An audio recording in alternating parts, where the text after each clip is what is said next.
आप देख रहे हैं स्क्रीन पे सामने श्रीमान बलराज जी, इनका मैं भी शिष्य रहा हूं और वो शिष्य रहा था माउंट आबू में। मुझे सौभाग्य मिला था इनके पास एडवांस कोर्स करने का और इनके सानिध्य में मैंने बहुत ही शानदार कोर्स करके आया वहां से।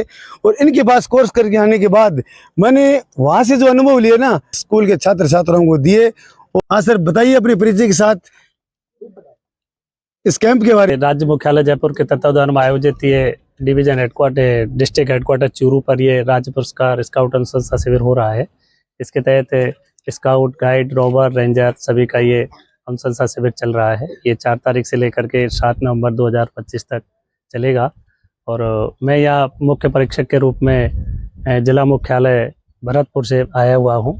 और जो अपने यहाँ डिस्ट्रिक्ट हेडक्वार्टर की जो टीम है ये बहुत ही शानदार है और उनके सानिध्य में और माननीय अपने सीओ साहब श्री तंवर जी के नेतृत्व में ये बहुत ही शानदार जो टीम है अपनी यहाँ की बहुत बढ़िया काम कर रही है। और उसके नेतृत्व में ये जो एग्ज़ाम है वो चल रही है और बच्चे अपनी जो दक्षता है उसमें ये निपुणता हासिल करेंगे। आगे चल के प्रिय प्रेसिडेंट अवार्ड के लिए क्वालिफाई करेंगे। जो इनके लिए जो बच्चे इसमें राज्य पुरस्कार में क्वालिफाई कर जाएंगे फिर इसको ये प्रेसिडेंट अवार्ड के लिए आगे जाएंगे और प्रेसिडेंट अवार्ड लेकर के हाईएस्ट जो योग्यता है स्काउट की वो ये अर्जित करेंगे।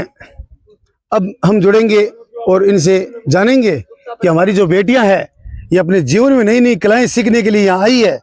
उनके बारे में आशीर्वाद दीजिए उनको और बताइए इस कैंप के बारे में कि आप अपना परिचय देते हुए। सर, मैं अनीता कटेवा, निवासी झुंझुनू। वैसे मेरी ड्यूटी लगी है परीक्षक के रूप में। राज्य का आदेश था, उसके तहत मैं यहाँ जिला हेडक्वार्टर चूरू पे आई हूँ। ये बच्चों का राज्य पुरस्कार अभिशंसा शिविर है। इसमें बहुत अच्छी संख्या है। बच्चों का अनुशासन, बच्चों की लगन और यहाँ का स्टाफ सब पूरे मनोयोग से लगे हुए हैं। आकर यहाँ आकर के बहुत अच्छा लगा। सभी अपने काम में बिजी हैं। बच्चे भी पूरी लगन से अपना जो मोटो है उसको हासिल करने में लगे हुए हैं। मेरी इनके लिए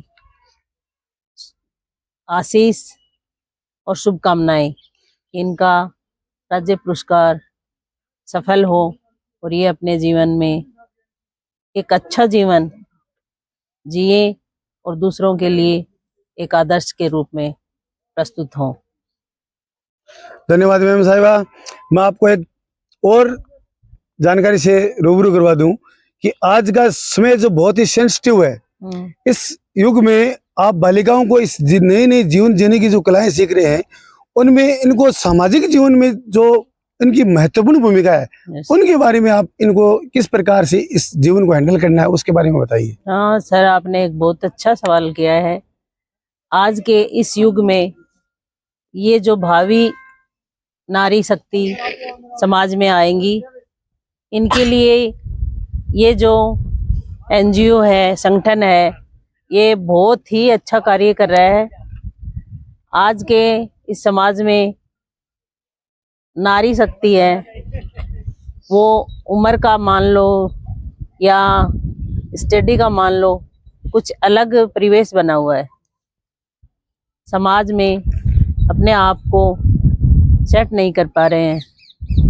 एकल परिवार और एकल माहौल के कारण लड़कियां कुछ अलग महसूस करती हैं। तो ये संगठन है, ये साथ मिलकर रहना, आपस में सहयोग करना, भाईचारे की भावना, एक कुशल गृहिणी के रूप में प्रस्तुत करने के लिए सारे स्किल्स हैं वो इनमें विकसित किए जाते हैं।